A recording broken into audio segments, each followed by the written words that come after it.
centre de stockage de déchets de cuves, l'échange ou eau. Tout ça a l'air très grand et très organisé. Pour comprendre comment ça marche, nous allons rencontrer Simon Loisel. Suivez-moi.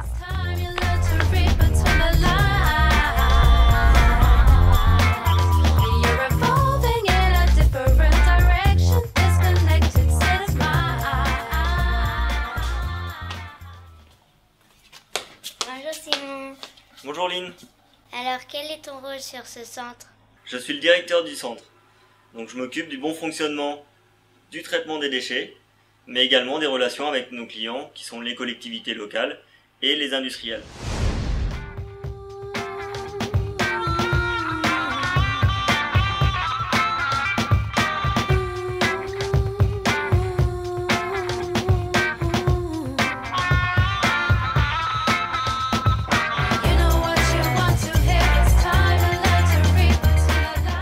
Avant, il faut que tu nous dises ce que ça veut dire ISDUND.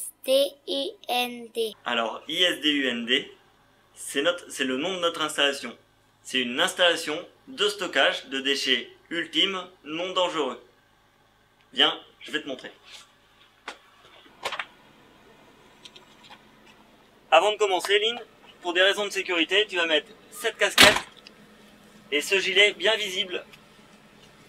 Et moi, je fais la même chose. C'est bon, t'es prête? Oui. On y va.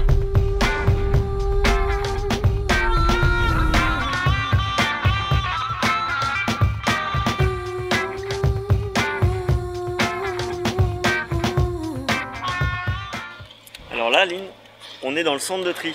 Donc c'est ici qu'on en ressort les matières valorisables et les matières non valorisables des déchets industriels qu'on nous amène. Ok, c'est quoi qui est valorisable? Bien, je vais te montrer. Ici, Lynn, tu as le bois, donc le bois brut, le bois mélangé, donc tout ce qui est contreplaqué, bois mélangé, donc catégorie B. On a les métaux, tu auras le plastique, là, le plastique dur. Ici, tu vois, tu as le carton. Ça ne se valorise pas. Est stocké là. Et on le recharge avec cette grosse machine.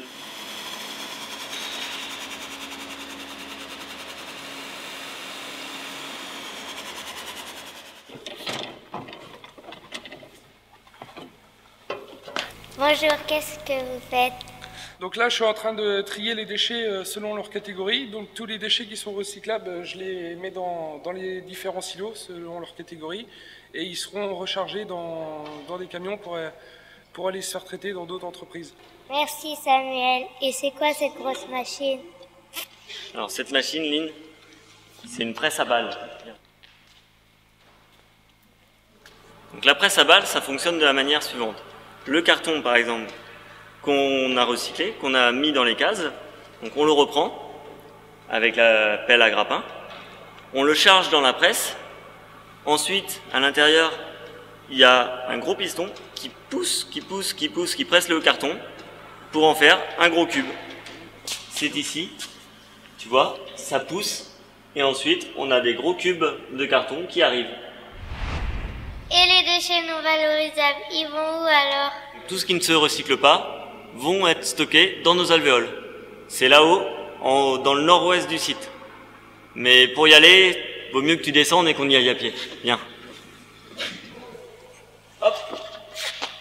Allez, on y va à pied. Ça fait un peu de marche.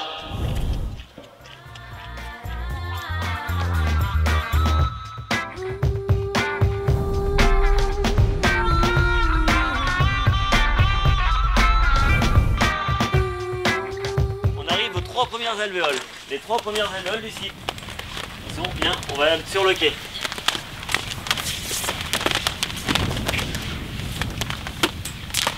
Là, nous sommes sur le quai de déchargement.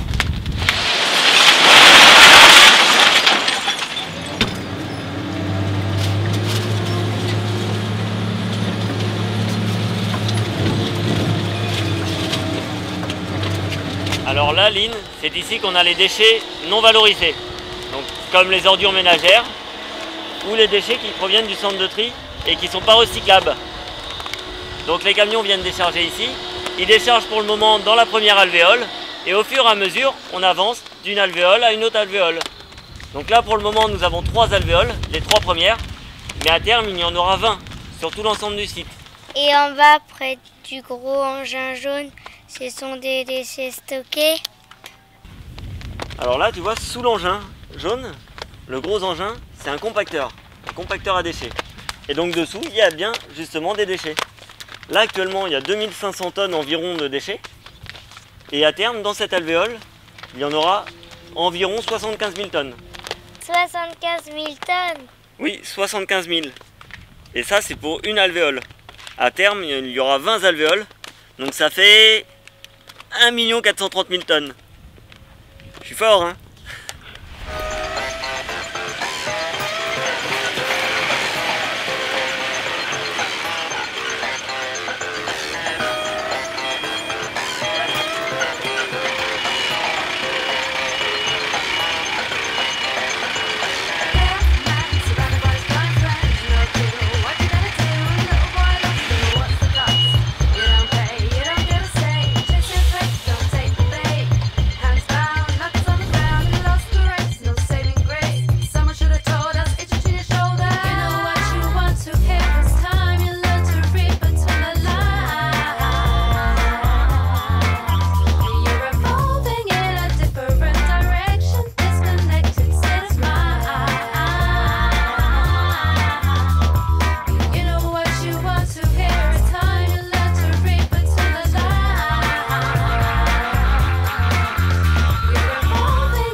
Bonjour Benjamin, quel est ton métier?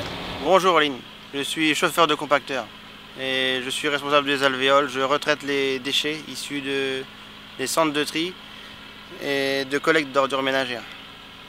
Merci Benjamin. Au revoir, merci Aline. Ouais.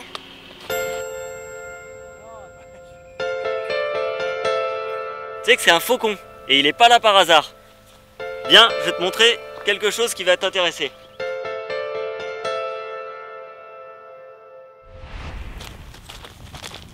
Alors Lynn, je vais te présenter Monsieur Plonka. Il est fauconnier. Bonjour Monsieur Plonka. Bonjour Lynn. Bonjour Monsieur Plonka. Sais-tu à quoi sert un fauconnier? À faire des spectacles. Alors, pas forcément. Un fauconnier, ça sert aussi à faire chasser ses oiseaux, hein. La fauconnerie, c'est la chasse au vol à l'aide de rapaces. Donc moi, je viens ici faire ce métier 2 fois par mois, environ, pour chasser les mouettes et les goélands. En fait, c'est plus pour leur faire peur. Et pour cela, j'utilise des faucons, comme tu vois, comme celui-ci, ou des buses et des petits aigles. Voilà. Très bien. Eh bien, à bientôt. Merci Monsieur Plonka. Bonne chasse. Merci.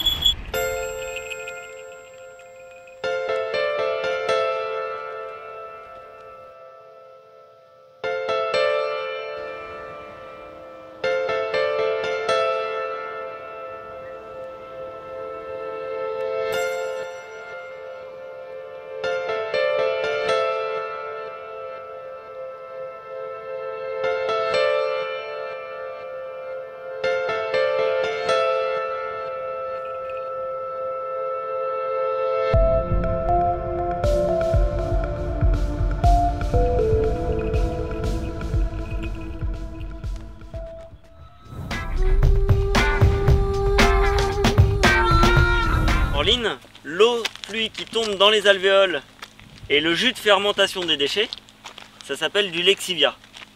Donc il est collecté dans les alvéoles, donc dans la première alvéole, juste sous les déchets. Il y a tout un massif drainant et des tuyaux qui récupèrent ces jus-là et l'eau de pluie qui tombe dessus.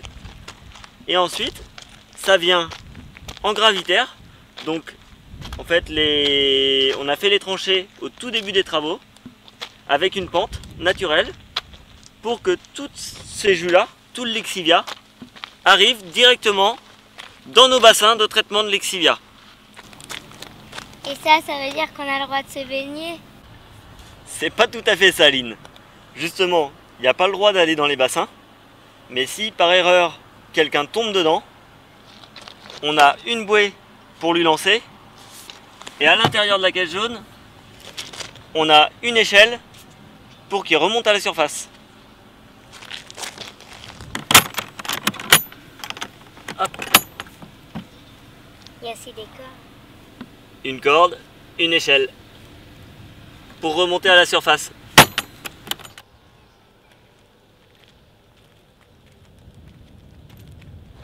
Tu vois, Lynn, c'est ici que le lexivia est collecté.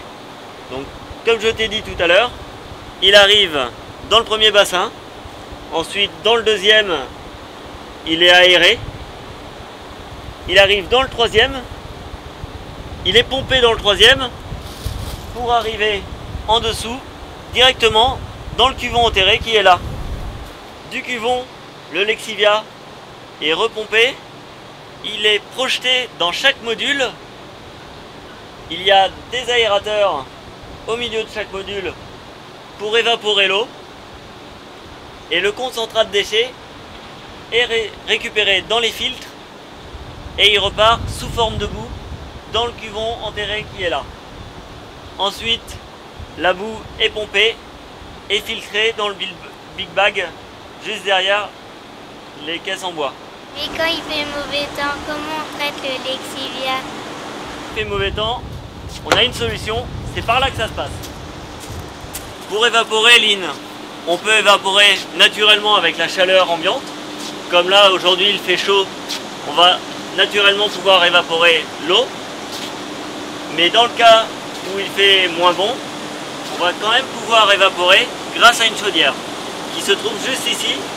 Tu vas voir. Alors Lynn, c'est ici qu'on contrôle toute l'installation de traitement des lexivia. Alors là, on la met en marche et on va voir comment elle fonctionne. Comme je t'ai expliqué tout à l'heure, Lynn, le lexivia part du cuvon enterré, il arrive, il est projeté dans chaque module blanc.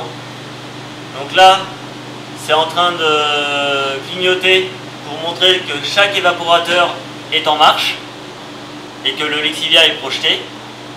Ensuite, le reliquat, qui est sous forme de boue ou sous forme liquide, repart vers le module, vers le cuvon enterré et refait le cycle.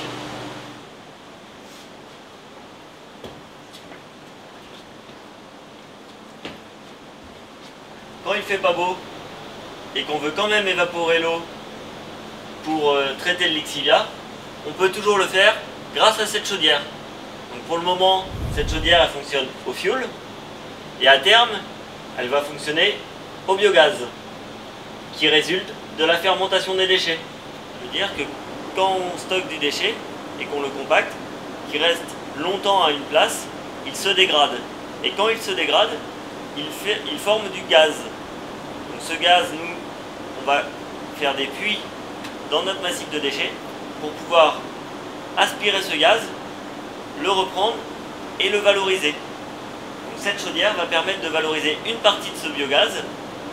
Ensuite, le surplus de biogaz qui va nous rester, on va l'utiliser pour faire soit de la chaleur, soit générer de l'électricité ou de l'énergie.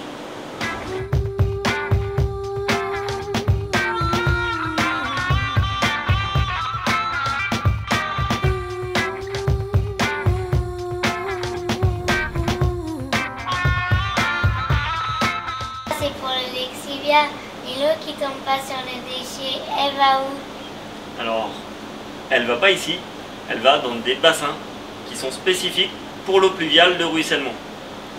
On va voir?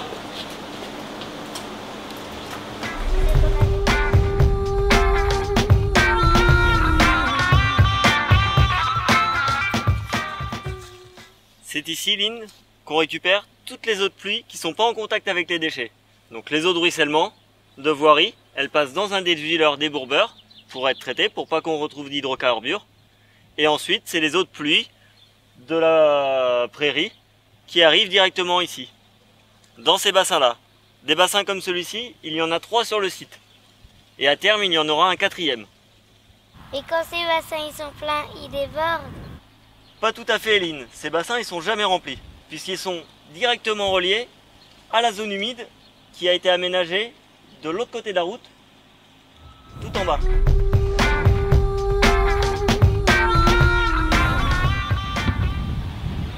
Et ça alors, c'est la zone humide? Tout à fait, Eline.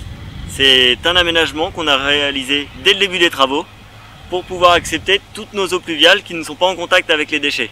Donc elles sont récoltées dans nos bassins qu'on a vus tout à l'heure, elles sont régulièrement analysées et ensuite elles repartent par une vanne qu'on régule pour qu'il y ait toujours de l'eau dans la zone humide. Et donc ça repart directement dans le premier bassin, dans la grande mare là qu'on a devant nous.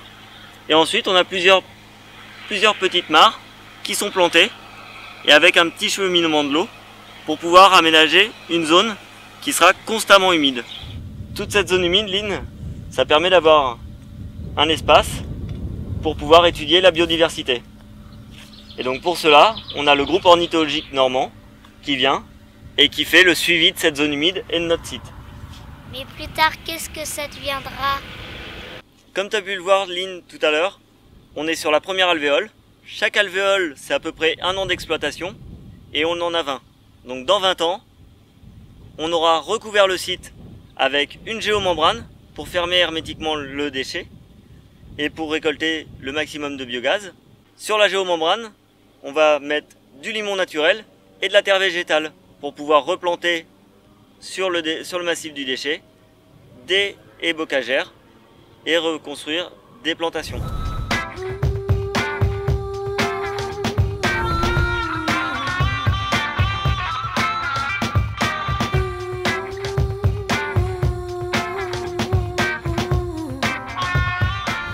Et dans 20 ans, tout s'arrête?